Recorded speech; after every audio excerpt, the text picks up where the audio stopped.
Japonya öyle bir ülke ki sürekli size dopamin salgılatıyor arkadaşlar resmen.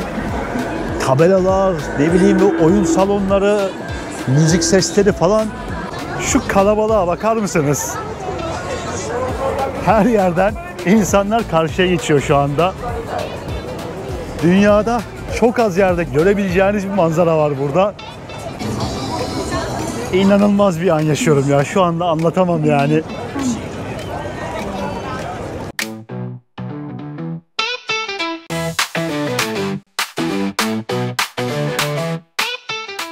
Burada en çok sevdiğim şey insanların kurallara uyması. Beni en çok sevindiren, en çok hoşuma giden şey. Gecenin saat 3'ünde de olsa, 2'sinde de olsa trafik ışığı yanıyorsa geçmiyorsun. Kurallara uymak, insanların birbirine nezaketi. Çok sağ olun. İnsanlar gerçekten burada birbirine karşı çok nezaket kuralları içerisinde davranıyorlar. Ben Tokyo'da iki Japon'un kavga ettiğini hemen hemen neredeyse hiç görmedim. Ama Japon haricinde İngilizler olur, Hindistanlılar olur ya da başka ülkeler olur. Bunların kavga ettiğini çok gördüm ama iki Japon'un kavga ettiğini, birbirine vurduğunu asla görmedim.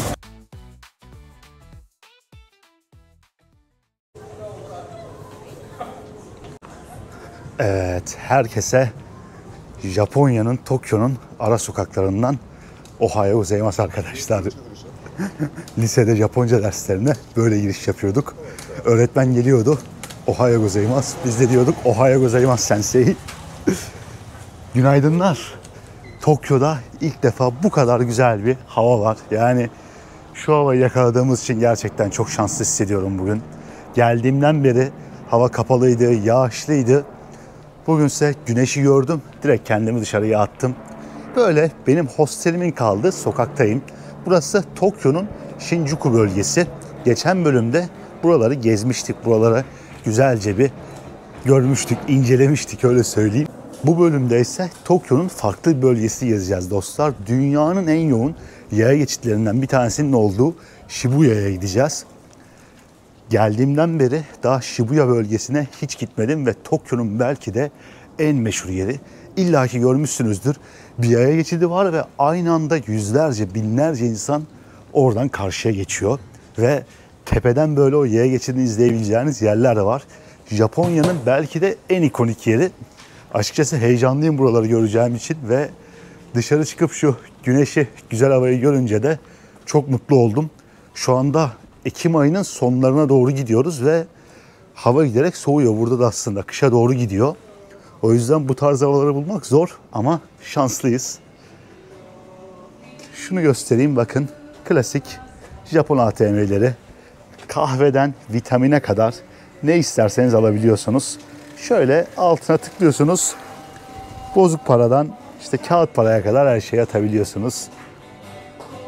Sağ tarafında bir müzik yapıyorlar galiba. Bisikletler her yerde ya. Şu bisikletleri var ya her zaman görüyorsunuz ve %90'ı ne bağlı ne böyle kilidi var bir şeyi var. Bırakıp gidiyorlar insanlar bu şekilde. Bakın yağmurdan etkilenmesin diye poşet sarmış. Ya Japonya'nın ne kadar güvenli bir yer olduğunu buradan anlayabilirsiniz. Kimse bir şeyini böyle kitleme, bağlama ihtiyacı duymuyor yani. Şimdi ana caddemize geldik galiba. Şu ara sokaktan sonunda çıkıyoruz. Baktım ki hava aşırı derecede güneşli. Geri geldim. Şu cafcaflı güneş gözlüklerimi aldım. Abi inanılmaz parlıyor ama yapacak bir şey yok. Şuradan bir kahve alacağım şimdi. Biraz inceledim ben bu otomatı ama yani hangisinden alsam bilemedim. Şekersiz bir şey istiyorum. Şunu bir deneyeceğim artık. Yapacak bir şey yok. Şimdi 150 yen diye yazdı burada. Bu arada 50 yene bakar mısınız? Ortası delikli. Enteresan bir para. Şimdi attık 150 yenimizi. Kahvemizin gelmesini bekleyeceğiz galiba.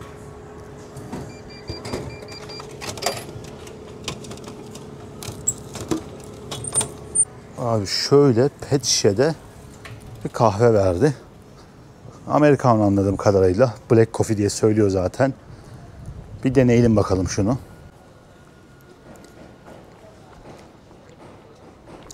Fena değil yani, çok tadı yok böyle.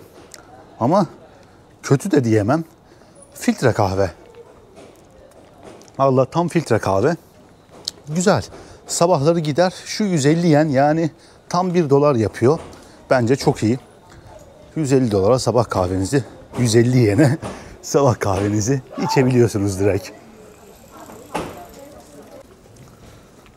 Bisikletler her yerde ya, bakın. Normal bir ara sokak burası. Yani sokağa girdiğimden beri, daha hostelden dışarı çıktığımdan beri en az 10 kişi gördüm belki de bisikletle gezen.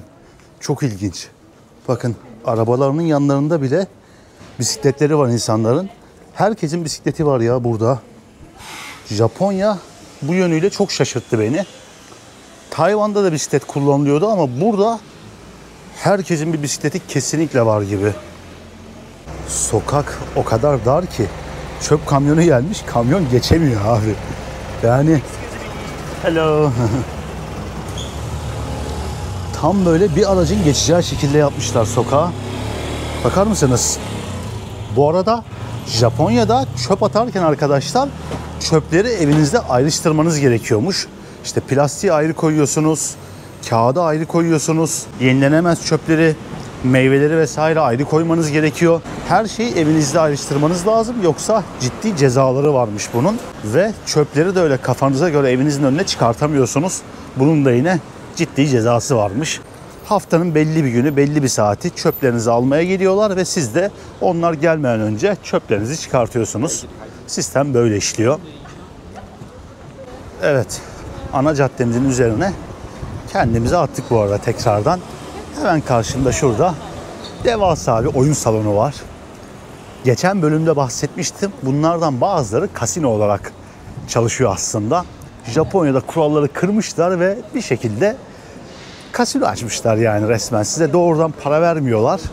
Verdikleri bilyeleri paraya dönüştürebiliyorsunuz. Böyle kurallardan kaçacak yolları bulup bir şekilde burada kasino sistemini getirmişler. İlginç gerçekten. Bu arada tabelalar çok iyi değil mi ya? Şurada ahtapot besliyorlar. Burası bir Kore restoranı. Şu an olduğumuz yer zaten Korean Town olarak geçiyor bildiğim kadarıyla. Shin-Obuku istasyonunun etrafı dostlar buralar. Benim de sevdiğim böyle çok işlek bir cadde. Stickerlar her yerde. Bu ne? Galiba telefon kulübesi. İlk defa bu arada bu kadar eski bir şey gördüm Japonya'da. Yani göremezsiniz abi normalde.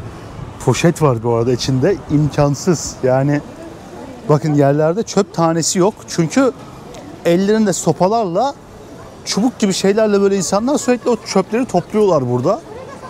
Asfalt zaten tertemiz. Yani yol, çevre tertemiz her zaman. Temizlik takıntısı olduğunu çok net bir şekilde hissettim Japonların yani geldiğimden beri. İlginç geldi o yüzden. Göstereyim dedim. Bu arada nasıl buldunuz dostlar Tokyo'nun bu sokaklarını? Ben ilk gün direkt bu caddeye çıkmıştım. Bu caddeden etrafı gezmeye başlamıştım ve gerçekten böyle bir farklı hissetmiştim yani. Farklı bir ülkede olduğumu, farklı bir kültüre geldiğimi net bir şekilde hissetmiştim. Bir de Japonya'da Kore mahallesi gibi bir yer burası. Onun da etkisi vardı tabii. Çevreye baktığınızda binalar, ne bileyim tabelalar falan direkt burada animelerden fırlamış gibi yani. Bakın şuradan yeşil köprünün üstünden metro treni geçiyor. Şu manzara benim burada gerçekten çok hoşuma gidiyor. Yani tam böyle bir anime fotoğrafı resmen.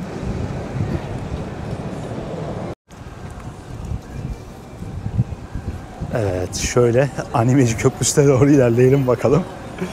Buradan metroya atlayacağız birazdan ve Shinjuku istasyonunun yolunu tutacağız. Japonya'daki metro sistemini de beraber görmüş oluruz hem. Metrolar 7/24 aşırı kalabalık burada. Zaten Tokyo dünyanın en kalabalık şehri, 37 milyon nüfusuyla. Bugün bu kalabalığı sonuna kadar hissedeceğiz video boyunca büyük ihtimalle.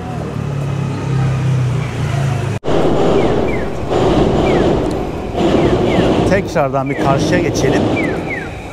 Şu Japon restoranına gideceğim dostlar kahvaltı için. Burada kahvaltı yapacağım. Buranın adı Yoshinoya. Böyle franchising güzel bir ne diyeyim Japon restoranı. İçeri geçelim bir yere oturalım şimdi. Şimdi arkadaşlar içeri geçtim. Tam böyle geleneksel Japon dizaynında. Japonya'da restoranlar hep böyle gözüküyor. Önünüzde bir tablet var ve bu tabletten sipariş veriyorsunuz. Şimdi göstereceğim. Ben genelde bu beef bowl'lardan alıyorum. Buradan dilediğinizi seçiyorsunuz. Şöyle mesela örnek vermek için bir tane seçeyim ben. Şimdi dedim ki ben mesela large boy bundan istiyorum. Buradan da bunu seçtikten sonra diyorsunuz ki siparişimi ekle ve yemeğiniz bittikten sonra en son kasada ödüyorsunuz. İçeriği çok gösteremiyorum çünkü Japonlar çok hoşlanmıyorlar böyle restoranlarda falan video çekmenizden. O yüzden şuradan ben şimdi yemeğimi sipariş edeyim, yemeğim gelsin ve size de bir göstereyim yemeğimi. Ne kadar tuttuğunu da paylaşırım sizinle. Evet, şimdi yemeğim geldi arkadaşlar. Ben şöyle bir beef bowl diyorlar buna. Bowl diyorlar. Altında pilav var ve üstünde soğanlı inek eti var, dana eti var. Ve üzerine de peynir atılanı seçtim ben. Bir de yanında şöyle bir sebze çorbası ve kimchi aldım. Kimchi Kore turşusu arkadaşlar, lahana turşusu. Şunları ben şimdi böyle burada afiyetle bir gömeceğim. Çubuklarımız burada. 2 tane çubuğumu alıyorum direkt. Su da yanında direkt bedava geliyor yemeğin.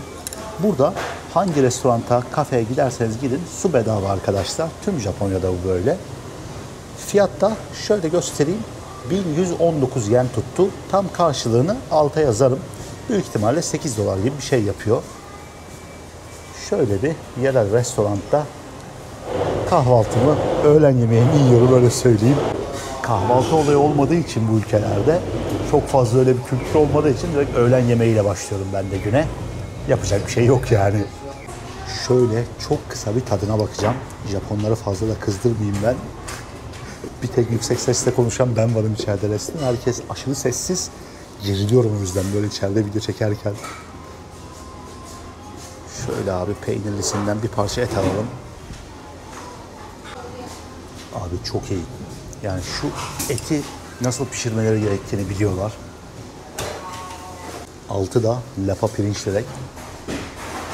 Yani pirincin pek bir olayı yok ama bence şu üstündeki et çok güzel abi. Her türlü gider. Tad olarak mükemmel. Kimchi zaten turşu yani hafif tatlı lahana turşusu. Şu çorbayı da bir deneyeyim. Direkt böyle içeceğim. Oo, bu da güzelmiş. Bu da güzelmiş. Ne çorbası bilmiyorum ama tadı çok iyi. Ben şunları bir gömeyim. Sonra kaldığımız yerden devam edelim dostlar. Bana afiyet olsun.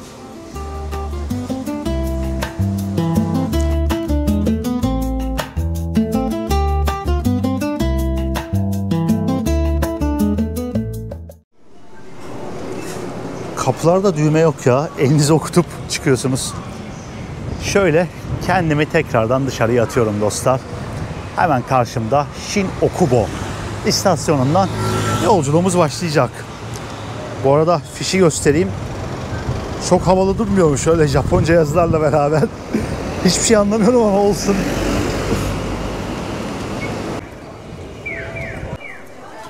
Hemen burada Japonya'nın devasa, Tokyo'nun devasa metro haritası var.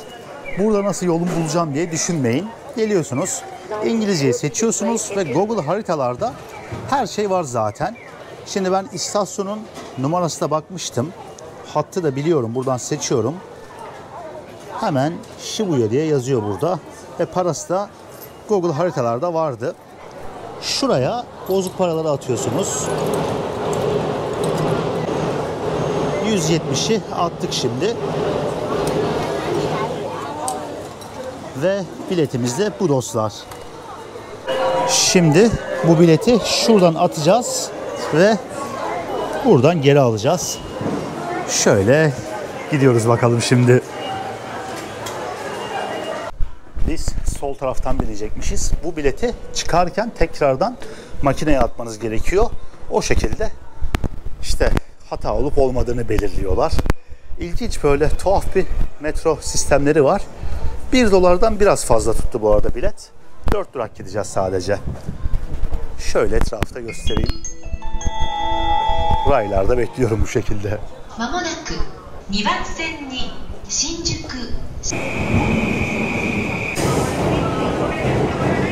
Ve geldik arkadaşlar. Etrafa bakar mısınız? Çok iyi ya binalar.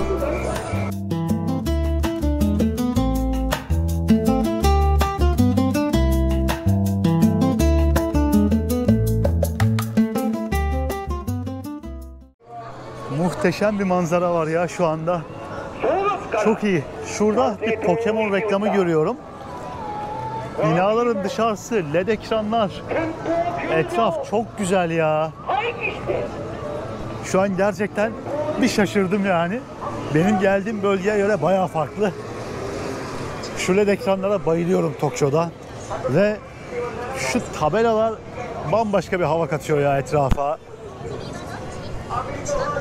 Arkadaşlar şu anda dünya üzerindeki sayılı yerlerden bir tanesindeyiz. Yani benim gibi dünyayı gezen birinin, gezmeyi seven birinin mutlaka gelmesi gereken yerlerin başında böyle en yukarılarda gelen bir nokta burası. Muhteşem ya. Şurada LED ekranlarda Fuji Dağı'nın görselleri geçiyor. Az önce Hachiko'nun bir fotoğrafı vardı. Şimdi Hachiko ne derseniz burada dünyanın en işlek yaya geçitlerinden bir tanesinin ve dünyanın en popüler noktalarından bir tanesinin yanına inşa edilmiş olan bir köpek heykeli. Bu arada şunu bir göstermem lazım. Olayı anlatmadan önce şu kalabalığa bakar mısınız? Her yerden insanlar karşıya geçiyor şu anda. Dünyada çok az yerde görebileceğiniz bir manzara var burada. Biraz sonra biz de buradan karşıya geçeceğiz ve şu sokakları komple bir keşfedeceğiz. İnsanlar karşıya geçerken ben de size buradaki köpek heykelinin Hachiko'nun hikayesini anlatayım. Mutlaka duymuşsunuzdur. Tam anlamıyla bir sadıklık hikayesi. Zamanında 1923 yılında Tokyo İmparatorluk Üniversitesi'nden bir profesör Hachiko'yu evlat ediniyor. Shibuya'da burada beraber yaşamaya başlıyorlar. Profesör her gün işe giderken, üniversiteye giderken köpek de onunla beraber buraya, bu metro istasyonuna kadar geliyormuş ve onu burada bekliyormuş işten gelene kadar. Ancak aradan 2 yıl geçiyor ve profesör ani bir beyin kanaması geçirerek hayatını kaybediyor. Ama köpek her gün buraya gelip profesörün gelmesini beklemeye devam ediyor. Gelmeyeceğini bile bile onun burada gelmesini beklemeye devam ediyor.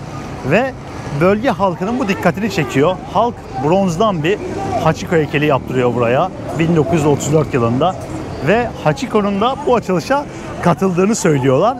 Şimdi size o heykeli göstereceğim ama heykelin etrafı inanılmaz kalabalık. Tam anlamıyla bir fotoğraf sırası var burada.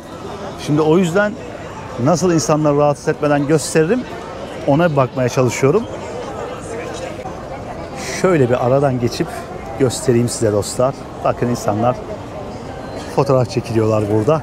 Yakın çekimini de bırakacağım tam ben buraya konuşurken ve heykeli net bir şekilde göreceksiniz burada. O kadar kalabalık ki burası, boş bir anını bulup video çekmek neredeyse imkansız abi. O yüzden mecburen insanlarla gösteriyorum size. Bugün inanılmaz popüler bir yer. İkinci Dünya Savaşı esnasında bunu metale çevirmek için eritmişler mecburiyetten ve sonrasında tekrardan aynı noktaya bu heykel yapılmış. Bugün de görüyorsunuz. İnanılmaz popüler bir yer. Ve evet dostlar, şu anda bu dünyanın en işlek yer geçitlerinden bir tanesinden karşıya geçme vakti. İnanılmaz bir an yaşıyorum ya. Şu anda anlatamam yani. İnsanlar çocuğuyla bile gelmiş. Ya bir yaya geçidinin bu kadar meşhur olacağı hiç aklınıza gelmez ama burası tüm dünyada bilinen bir yer artık. Hemen şurada adı lazım olmayan kahve şirketinin bir şubesi var ve bu manzarayı tepeden görebiliyorsunuz. Bir oraya çıkmak istiyorum. Bu manzarayı bile tepeden görmek istiyorum insanlar karşıya geçerken. Bir de o şekilde size şurayı bir göstermek istiyorum. Şurada da yine güzel kafeler varmış. Belki oraya da gidebilirim. Bir karar vereceğim şimdi. Çocukluğum tam karşında. Pokemon tırı geçiyor. Japonya'da bu tırlar çok meşhur arkadaşlar. Nintendo reklamı da var üzerinde. Tek amacı tırın reklam yapmak. Etrafı bu şekilde geziyor. Şimdi ben şöyle bir alışveriş merkezi tarzı bir yer gördüm. Manzarayı göreceğim, kafeye gideyim derken içeride bakın ne var şimdi. Bence şaşıracaksınız. Yine Pokemon abi. Çocuklar fotoğraf çekiliyorlar. Pikachu'lar falan her yerde. Şöyle bir göstermek istiyorum. Nintendo reklamı zannedersem. Pokemon'un animasyonları falan geçiyor. Bu oyunu galiba. Şurada Pokemon kartı gibi bir şey yapmışlar. Çok iyi. Şöyle bir ilerleyeceğim. Burada ne varmış bir bakalım istiyorum. Hello, arigato. Şuraya bakar mısınız abi? Çok iyi ekran. Galiba burada oynayabiliyorsunuz geçip. İnsanlar bayağı oturmuş Pokemon oynuyorlar, Nintendo oynuyorlar. Japonya şaşırtmaya devam ediyor. Böyle bir şey görmedim yani ben daha önce. Herhalde birinin oyununu izliyoruz biz şu anda burada ekrandan.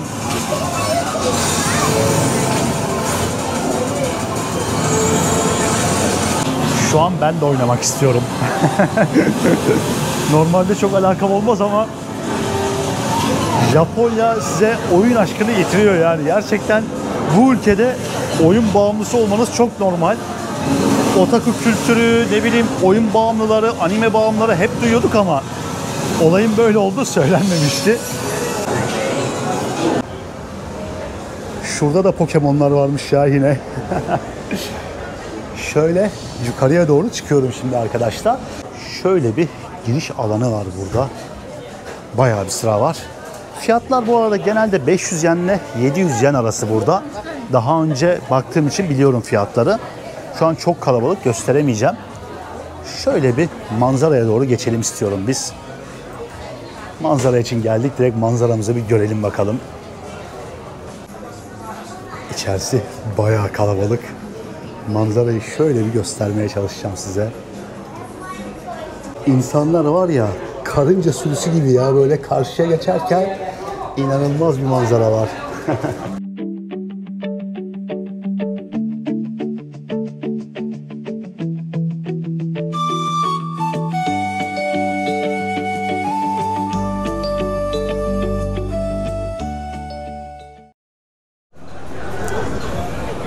Şöyle bir dışarıya atalım kendimizi.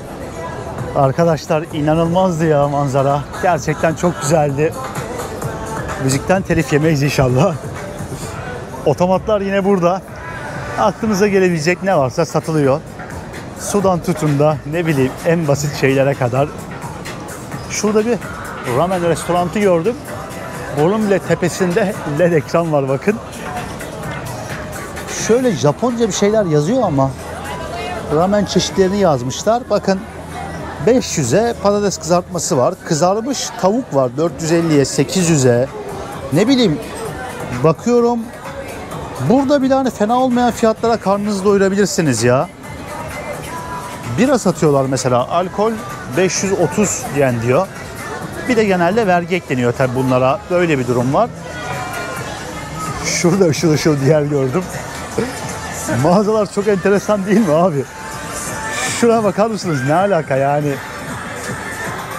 Timsah falan böyle. Acayip ürünler satılıyor ya Tokyo'da. Burası bu arada baya Tayvan'ı hatırlattı bana. Taipei'deki Ximending'e inanılmaz benziyor. Yani bu kadar mı benzerlik olur? Şu ışıklar falan bile benziyor yani bence. Orada sarı renkteydi tabii ışıklar. Ama enteresan yani. Bayağı benziyorlar.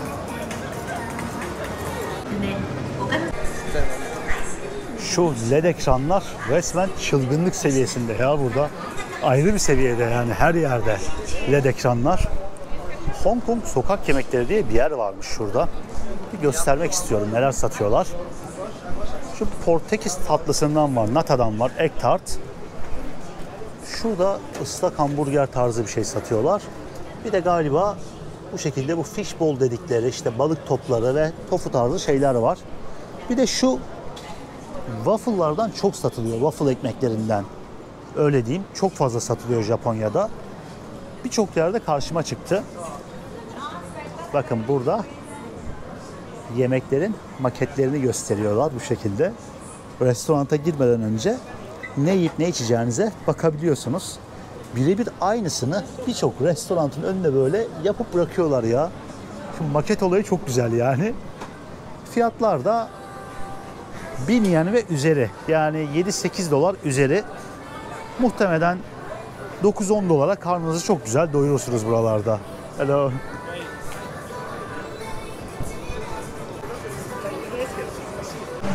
Ver mehteri ver. Mamo kebap. Hoş geldiniz. Ve şimdi buradaki dönerci abiyle biraz sohbet etmeye başladık. Abi kolay gelsin. Altın Hayırlı işler. kardeşim benim, hoş geldin. Nasılsın, iyisin? Hoş buldum. İyiyim abi. Bayağı bir konuştuk, muhabbet ettik zaten. Evet. Birbirimizi tanımış olduk. Aynen biraz bir tanıştık. Keyfin gidiyor nasıl? hayat? Senin nasıl gidiyor? Boş ver beni. Az benim güzel. Japonya'ya geldim, geziyorum. Gezmek mi, çalışmak mı? Hangisi? Ya, tabii ki gezmek şimdi. Ama ben gezerken çalışıyorum. Hani öyle bir şey var. Bu paranın bolluğu nereden geliyor? Çalışmadan para kazanabiliyor muyuz? Yok, keşke öyle bir şey olsa ya. Aynen o. Medium chicken kebab. Medium. Ama sen gezerek kazanıyorsun, öyle gözüküyor anladığım kadarıyla. Tabii ki abi. Yani öbür türlü zaten gezemem. Kaç ülke oldu? 50'yi geçti. Vay maşallah. En beğendiğin ülke neresiydi? Daha demin de sordum. Şimdi sana tekrar sorayım. aynı Valla soruyu. benim Tayland falan ya. Tayland, Endonezya. Belki ucundan biraz Brezilya olabilir. Peki o zaman başka bir soru sorayım. Sana en çok iz bırakan ülke hangisi oldu hayatında? En çok iz bırakan Evet. Hong Kong. Neden? Oradan başladım. 5 parası Hong Kong'a giderek başladım ben. 5 parasız bir de. Tabii. Tek yön uçak bileti. Ben sokakta biletlik satarak gezmeye başladım. Hani orada para biriktirip geziyordum en başta. Sonra Asya'yı bu şekilde gezdim. Güney Amerika'yı aynı şekilde Biletlik gezdim. satarak, doğru mu? Tabii. Tek yön uçak bileti 184 dolarla yola çıktım. Yani sen bu gezme işine başladığında 184 doların mı vardı sadece? Tek yön uçak bileti Ay, İngiliz. 184 dolar. Vay be. Hi Sinikaka. Helal. Aleykümselam brother. Ayam beef. Ayam beef lan. Satu dua tiga. Ampat. Endonezyalılar. Tabii çok severiz biz bunları. Dari mana? Dari mana? Indonesia. Kota apa? Surabaya. Surabaya. Oo. Yani biz de burada çalışa Endonezya dilini çözdük. Malezya, Endonezya, Brunei. Japonca zaten vardır. Var. Tayland, Çince. Çince'de az konuşuyordu yani. Çok Ondan- turist geliyor mu Çin'den? Tabii. Çin'den Çin'den de de çok başında müşterimiz var, 1,5 tabii. milyar nüfus. Tabii. Hele Çin bayramı falan olduğu zaman Japonya'ya akın ediyorlar. Latin dillerini öğrendim birazcık. Çok iyi değil ama Latin dillerini de konuşuyorum. Kaç senedir buradasın abi şu anda? 10 senedir buradayım. 10 Peki sene- burası kaç yıldır var? Bu dükkan ortalama tahmini konuşuyorum. Bizden önce başka bir kebapçıydı. Orası kapattı, bir daldık. Toplamda 15-20 senesi var ama bunun 10 senesi biz değiliz tabii ki. Ha. Başkalarıydı. Onlar kapatınca bir daldık orayı. Ben de 10 yıldır bu dükkandayım. 10 yıldır bu dükkanda çalışıyorum. Gayet de memnunum ya. Çok şükürler olsun yani. Peki Bir sıkıntı, problemim yok yani. Japonya'dan memnun musun? Japonya'dan da memnunum. Güzel Memnun değilim dersem yalan söylerim yani. Ya çalıştığım süre boyunca her yerden memnunum aslında. Ha Türkiye, ha burası, neresi olursa olsun çalıştığım süre boyunca memnunum yani. İşini severek yaptığın zaman keyifli oluyor. Yoksa başka türlü çekilmez burası. Doğru. Beni zaten geldikleri zaman bulmama ihtimalleri yok. Japonya'ya gelsinler. Yani istemeseler de beni buluyorlar zaten. Benim olduğum cadde Japonya'nın, en doğrusu Japonya'nın demeyeyim de Tokyo'nun en ünlü caddelerinden bir tanesi. Shibuya Street diye geçiyor. Hatta Basketball Street diye geçiyor burası ama zaten Shibuya'ya gelen mutlaka bu cadde uğruyor. Turistik bir yer olduğu için. Burada bizim müşterilerimizin %90'ı yabancıdır, %10'u Japondur. Yani o da hangi ülkelerde? Genelde Endonezya, Malezya, İslam ülkeleri. Biz burada çünkü helal satan tek bir olduğumuz için Zaten internette helal yazdıkları zaman direkt bizim dükkanımız çıkıyor. O yüzden de direkt buraya gelirler. Daha çok yani Türkiye'den de gelen müşterimiz çok. Yani internetten görüp müşterimiz de çok. Ne bileyim gurbetçiler çok. Gurbetçiden yani Almanlar özellikle Almancı gurbetçiler çok geliyor Türk Gölleri olarak. bildikleri için. Tabii Türk Hava Yolları personelleri inanılmaz derecede çok. Yani ne bileyim keyifli bir yer. Bizim işimiz 10. ayda başlar. 10. aydan 5. aya 6. aya kadar hiç durmadan biz devam ederiz. Japonya'ya geleceklere de benim tavsiyem yazın gelmesinler. Yazın gerçekten çok sıcak oluyor. 40 dereceye yakın oluyor. Çekilmiyor. Şu an çok güzel. Ekim Şu an ayı. çok güzel. 10. ay muhteşem. Senin programını izledikten sonra gelmeyi düşünenler varsa özellikle tavsiye ediyorum. 10. ayın 25'inde. Niye? 10. ayın 25'inden sonra Cadılar Bayramı başlıyor burada. Ve Cadılar Bayramı da gerçekten burada inanılmaz derecede keyifli oluyor. Bildiğin karnaval yeri yani resmen. Onun için senin programını izleyenlere 10. ayın 25'inde gelmelerini tavsiye ederim. Hem sıcak olmuyor, hem havalar serin oluyor, hem de Eğlence var. Aleykümselam brother. Terima kasih. Jumpa lagi sama-sama. Halloween zamanında gelmeleri tavsiye ederim. Güzel bir zaman geçirirler. Onun haricinde gelecekleri de özellikle 4. ay, 3. ayın sonu, 4. ayda tavsiye ederim. Çünkü 3. ve 4. aylarda da bu sefer sakuralar çiçek açıyor. Sakura zamanı. Doğru, ilkbahar. Görsel bir şölen var. Yine havalar sıcak değil, bunaltmıyor. O zamanlar da güzel. Buranın hava şartları da hemen hemen İstanbul'dan hemen hemen aynı. Kar buraya çok az yağar. Genelde Ocak ya da Şubat'ın sonu, Şubat ayında kar yağıyor ama yerde fazla kalmıyor.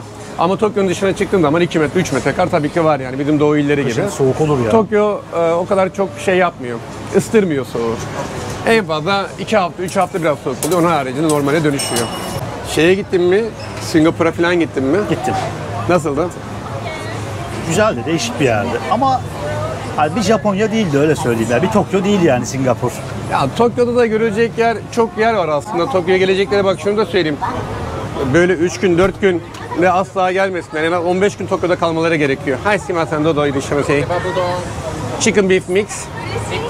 Nanko. Okey.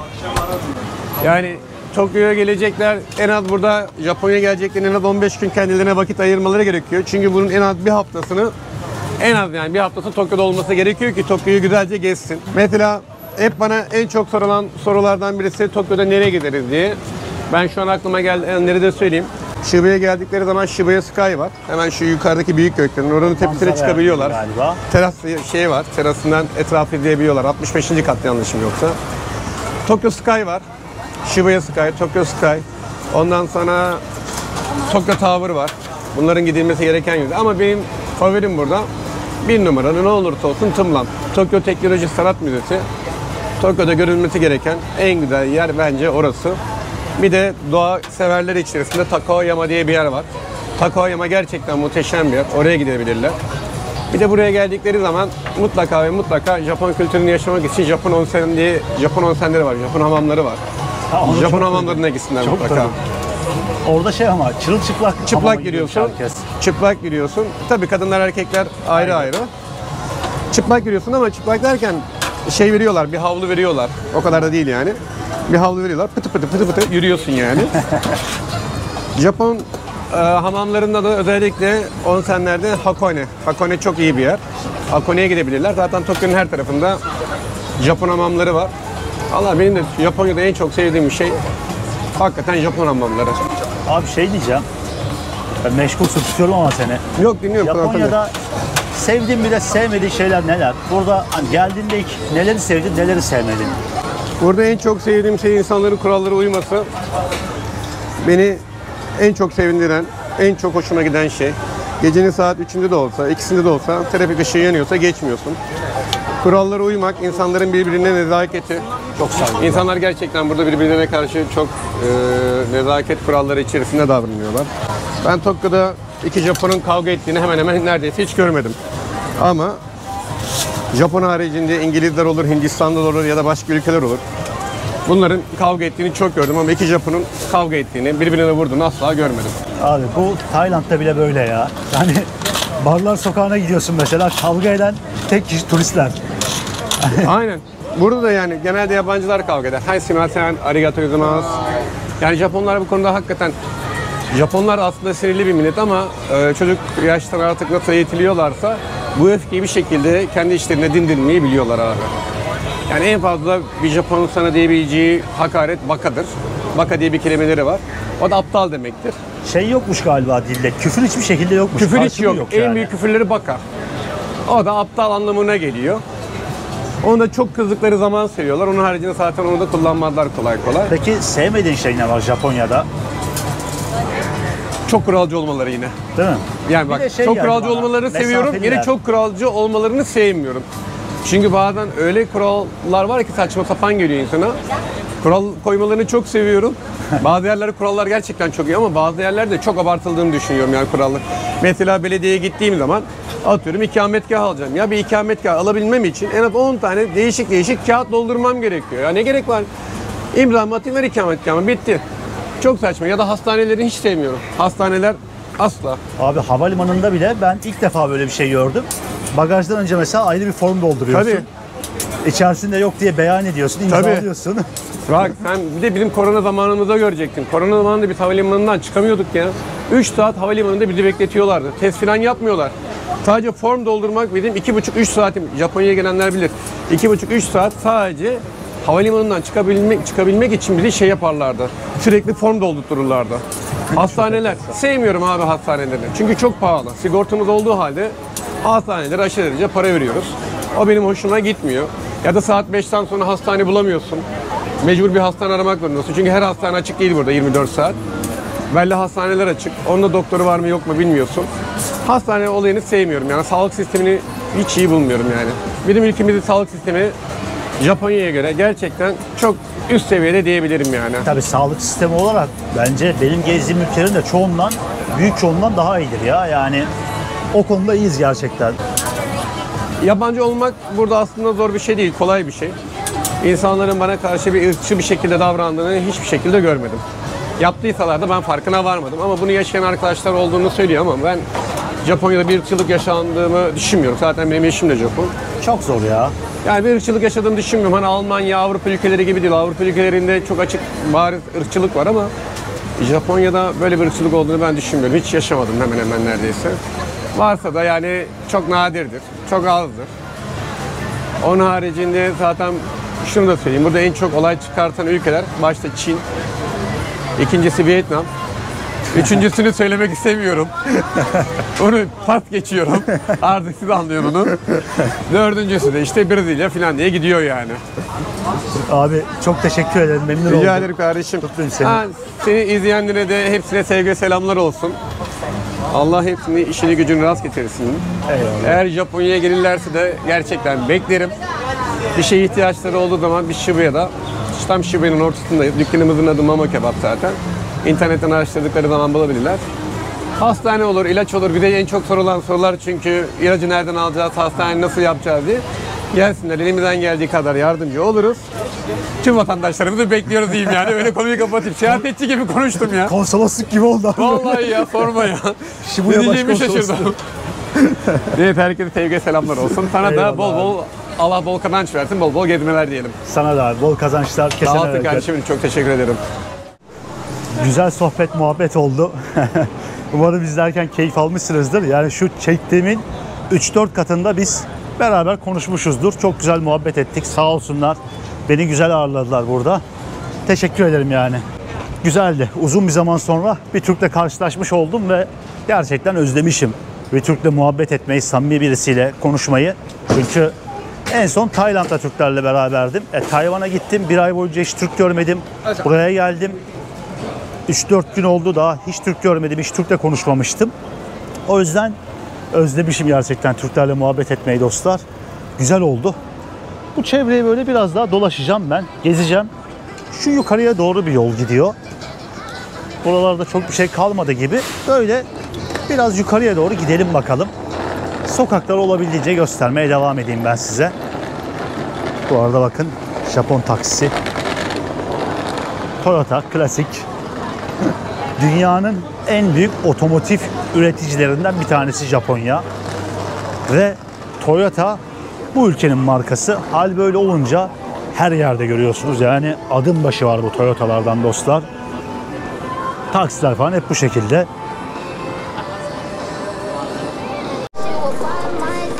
Yine bir LED ekran bakın. Hemen altında da bir oyun mağazası var. Bunu bir göstermek istiyorum ya. Bu arada karşıya buradan geçiliyormuş. Kurallara uyalım. Kurallara dikkat. Çünkü herkes uyuyor. Şimdi etiket olmayalım burada direkt. Hiç gerek yok. Şöyle bir içeri geçeceğim. Genelde fotoğraf, video çekmemenizi söylüyorlar buralarda. O yüzden hızlıca gösterip geçmeye çalışacağım. Burada istediğiniz oyunu oynayabiliyorsunuz dostlar. İşte oyuncaklar klasik. Hatta şurada devasa noodle kazanabileceğiniz oyunlar bile var. Bakar mısınız? Şöyle yakalamaya çalışıyorsunuz kovanın üzerinden ve noodle falan kazanıyorsunuz. Bu oyunlar 100 yen genelde. 100 yen'i atıyorsunuz ve istediğinizi oynayabiliyorsunuz. Bir tane güzel bir oyun bulayım da oynayayım istiyorum ben de. Bakalım güzel hediye veren bir oyun varsa 2 dakika bir oynayacağım. Şimdi lan bu ses ne? Tam video çekiyorum, ses patladı bir anda. Şöyle 2-3 tane oyuncak gördüm yan yana ben. Şunlardan bir tanesi oynayayım diyorum. Şöyle bir şey var. Yani alsam da herhalde bir çocuğa falan veririm. Ben ne yapacağım yani böyle bir şey bilmiyorum. Sadece videoda göstermek için oynayacağım bir tane ama nasıl çekeceğim burayı onu bilmiyorum. Şöyle kamerayı bir sabitlemeye çalıştım. İşte tek başınıza olunca böyle zorluklar oluyor. Tamam, güzel attık ha. Aha, aldım herhalde. Az kalsın alıyordum var ya. 100 yen gitti abi. Bu şekilde dolandırılıyorsunuz işte ufak ufak. Şunun ayarı bozuk abi. Kimse bana şey anlatmasın yani. İşte kazandırıyor. Çok nadir. Belki %3'lük falan bir şansınız var bu makinelerde. Bu kibar dolandırıcılık yöntemi abi. Japonya'da, Tayvan'da, Güney Kore'de falan.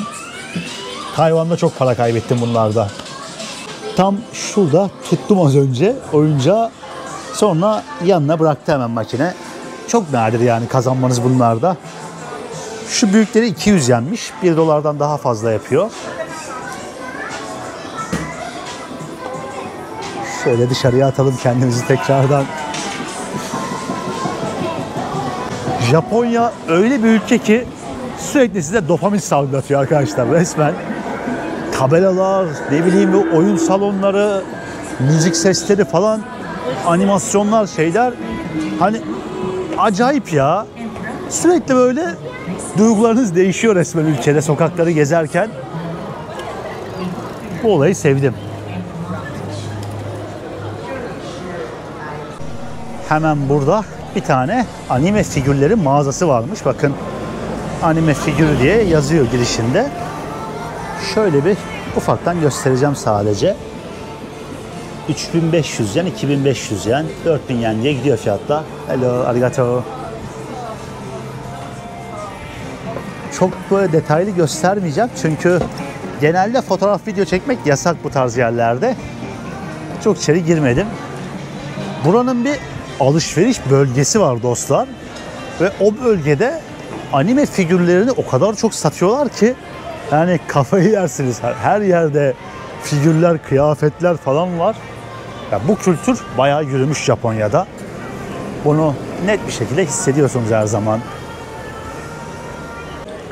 Ve yolun sonu şöyle bir yere çıktı. Aşağıda restoranlar var. Galiba Shibuya'ya doğru gidiyor yol.